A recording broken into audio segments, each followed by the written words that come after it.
Today we will be taking a look at the top 3 producers in the lithium space at the moment. We're considering all companies, whether it's hard rock or brine style lithium, and we're going to be focusing on those ones that are making the most money right now in their current state of production, as well as what their plans are moving forward in how they're going to increase those profits through expanding their existing plants and mines. Let's take a look.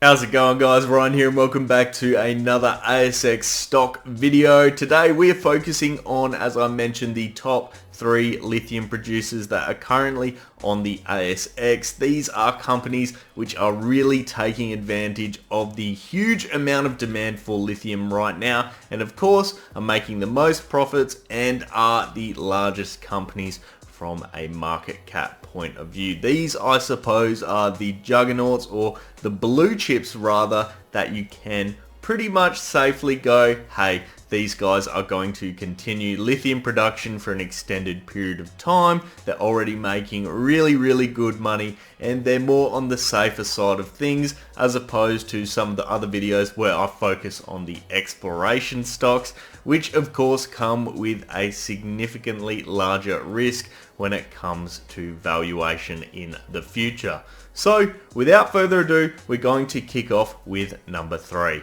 Coming in at number 3, we have Allkem. Their ticker on the ASX is AKE, and this is a lithium chemicals company. They have managed to take advantage of the overall supply chain when it comes to the production of lithium, whether it's in hydroxide or carbonate form, and they're right now worth about $8.5 billion Australian in market cap, and their share price is sitting at roughly about $13.30 at the time of recording this video. For those of you not familiar with Allkem, they are a lithium chemicals company which is based out of Brisbane. Now, in 2021, they were known as something else. In fact, it was 2 separate companies. It was a merger between Galaxy Lithium and Orocobre. Now, I don't know if I butchered that name or not, but that is effectively the 2 companies which came together that formed Allkem, and now they run projects across the globe from a lithium perspective. These projects are based in countries like Australia, Canada, Argentina and Japan. Now, their key focus at the moment is to basically triple their production, and they believe they can do it by 2026. And of course, from a global perspective, so companies outside the ASX included, they want to maintain their position of being 10% of the world's lithium production for the next decade. Now, that is absolutely massive and a huge chunk of the market, considering Allkem is only number 3 on this list.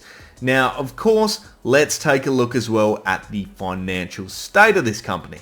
From a revenue perspective, in their last quarter, Allkem was able to make $265 million US in revenue, and by the end of 2022, they had a net cash position of $552 million, which was basically comprised of their previous cash on hand plus $105 million in cash from that previous quarter. Absolutely massive amounts of money, allowing them to focus on that expansion plan and of course generate more value for holders.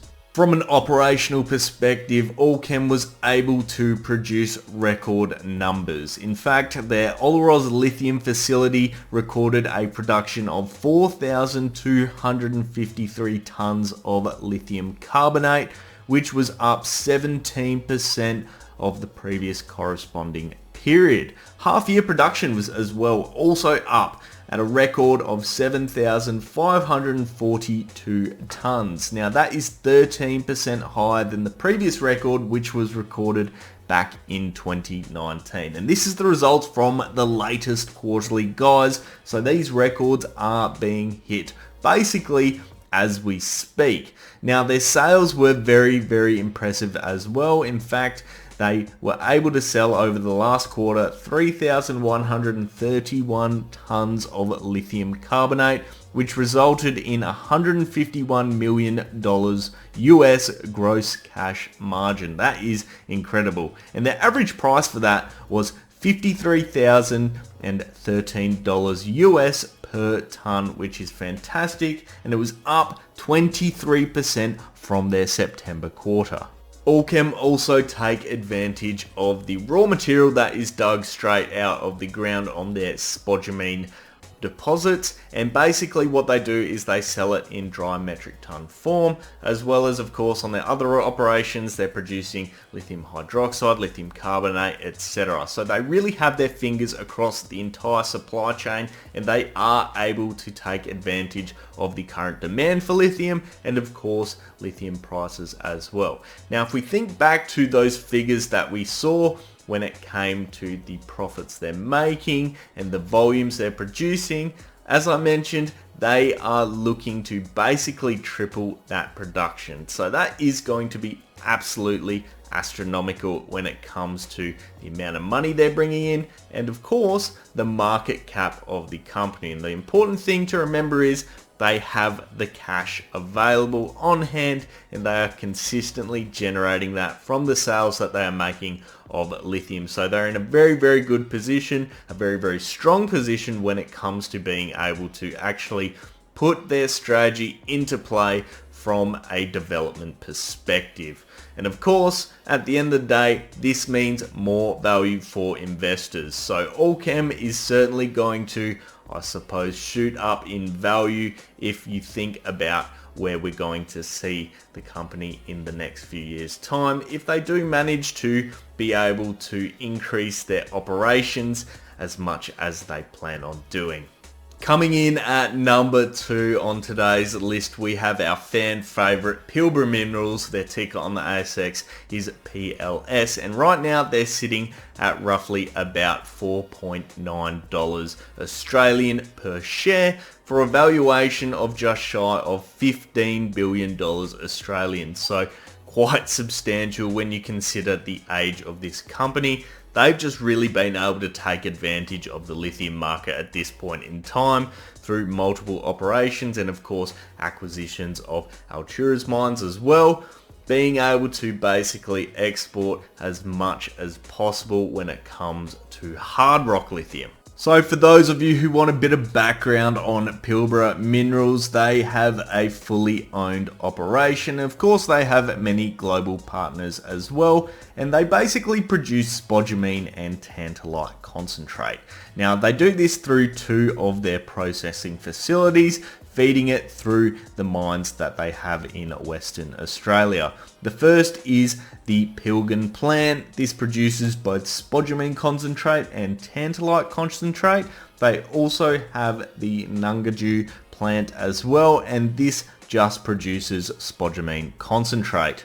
Now, as well as this, Pilbara Minerals also has the Mount Francisco joint venture, and this is with a company that is known as Atlas Iron. Now, there is still plenty of work to be done here, including drilling, but of course they have some targets that they're going to hit, and this could potentially be another operation to basically add into their mix and continue to be able to produce lots and lots of that hard rock spodumene, and of course possibly produce it into that concentrate as well. Now, we also know they do have many other partnerships and agreements with companies such as China's Ganfeng Limited, General Lithium, and as well Great Wall Motor Company. So we can see that they certainly have the connections, and there is a big focus on this company from global parties. So let's take a look at what Pilbara Minerals is currently doing from a production and a financial perspective. So their last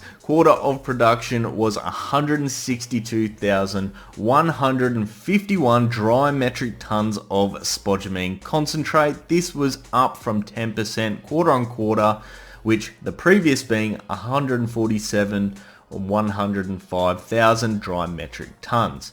Now, of that 162,000 tons, what we have seen is they have been able to ship 148,627 dry metric tons, so another 8% increase quarter on quarter. And the sales prices also shot up, and this has been quite significant. It shot up by 33% to a value of $5,668 US per dry metric ton. Now, of course, as we know, the dry basically price is not as much as the concentrate price because it hasn't gone through that refining process to become a concentrate or a hydroxide, for instance. Now, their operating costs have also significantly dropped. It's dropped about 5%. It used to be $612 per dry metric ton. It's dropped now to $579 per dry metric ton. That is in Australian. So you can see that the difference between their operating costs versus their sales costs is significant, and they have very, very good margins. This has been reflected through their cash balance, which has increased 62% quarter on quarter. Right now, it is sitting at a balance of $2.22 billion. That is an $851.1 million increase in their cash balance. Pilbara Minerals over the last few years has certainly been one of those companies which has generated investors a lot of money, and with their plans, of course, to expand operations, whether that be at existing plants or at potential new mines, they certainly are able to increase their valuation when it comes to the amount of money that they're worth from the amount they're producing, and of course the increasing lithium prices that we have been seeing. The demand for lithium is something that Pilbara Minerals have really been able to take advantage of. And finally, coming in at number one, we have Mineral Resources. Their ticker on the ASX is MIN. And yes, I know this isn't a purely lithium-based company. They also deal in other metals such as iron ore, but simply they are making a lot of money from lithium. In fact, they are involved in some of the highest grade hard rock lithium mines in the world, which are also based in Australia. So this is a company which knows what they're doing. They've got some very, very experienced JV partners in this space as well, and they have been absolutely killing it when it comes to taking advantage of the lithium market. A bit of background on Mineral Resources from a lithium perspective. They have two key projects, the first being the Mount Marion project and the second being the Wodgina project. The Mount Marion project is a lithium project that is located in Western Australia, and recently in April 2022 the production rate of this facility was increased to 600,000 tons per annum of mixed grade product. Now, coming in for their second project, the Wodgina project, they are in a joint venture with Albemarle. And this is certainly one of the projects which is incredible. This is one of the highest grade lithium mines in the entire world when it comes to hard rock. Basically, they first produced spodumene concentrate in 2022, and they were able to start shipping that out. Now, they had already been supplying the dry spodumene, but of course, your margins increase significantly when it comes to producing that concentrate, or of course the hydroxide product as well. Let's put into perspective the sheer volume that Mineral Resources is actually producing and selling. So a total of 97,000 tons of spodumene concentrate was shipped during the last quarter. This is an 18% increase quarter on quarter. Now, taking a look at lithium hydroxide and lithium carbonate, 7,418 tons was actually produced, with 6,612 tons actually being sold during the quarter, being a 75% increase quarter on quarter.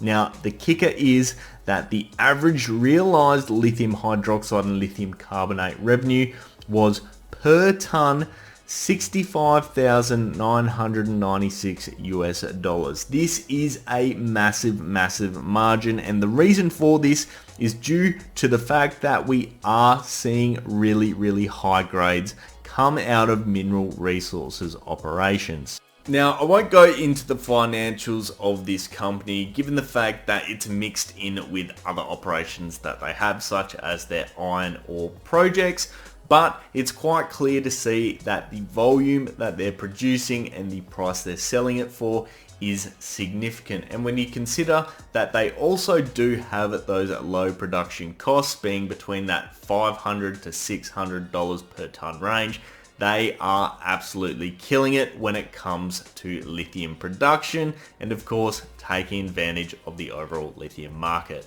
That wraps up today's video on the top 3 lithium producers on the ASX. I hope you enjoyed it. I'd love to hear your comments down below on where you think these companies are going to go, and of course any other companies which you think in the future could make it into that top 3 range when it comes to lithium production. If you did enjoy today's video, do leave a thumbs up, and if you want to see more of this sort of content, hit subscribe and turn on those bell notifications. I'll leave it there for today, guys. I hope you have an awesome day. I'll see you next time. Cheers.